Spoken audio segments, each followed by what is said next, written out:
Okay.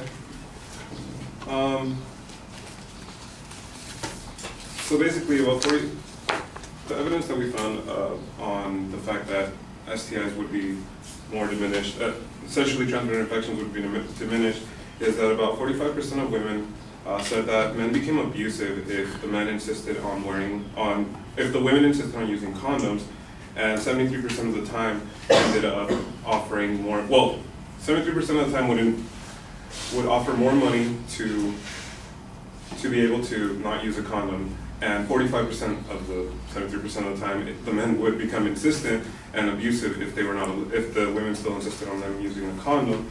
That's something that Dr. Raymond says in Sex Trafficking of Women in the United States, links between international and domestic sex industries. The fact that the rate of violence and rape would go down is not true, as approximately three-fourths of women who were recruited or trafficked are unaware that they are destined for brothels on the street, and the survivors of prostitution that were able to leave often report that each act of prostitution felt as an act of rape. That's a quote from Donna M. Hughes, Making the Harm Visible.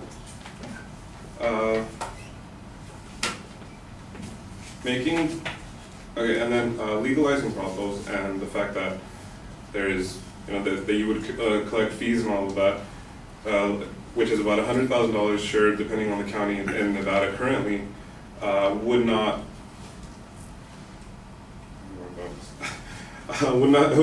essentially not make it any safer, because it would make people that are already in organized crime or criminals just become legitimate businessmen. Currently in Amsterdam's red light district, it has actually become a haven for money laundering and drugs, which is so it's just it is increased crime in a different way.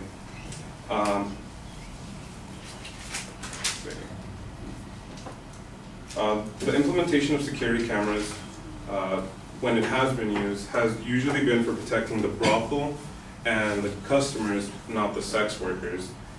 Same goes for the weekly inspection, the weekly checkups that the affirmative is presenting, because the only people that are being checked up are the sex workers and not the clients. So a client could easily transmit the disease to the sex worker. And then the distribution of condoms does not provide any guarantee that they're going to be used. Again, going back to the same 73% of men offering more money, usually the women are trying to receive as much money as possible. As a prostitute from Nevada, she actually did this anonymously, but it's cybersexworkers.com.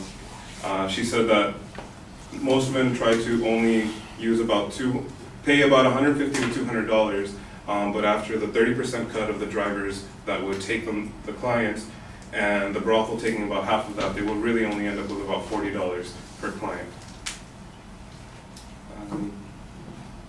Yeah, that's all I really have. Mm-hmm.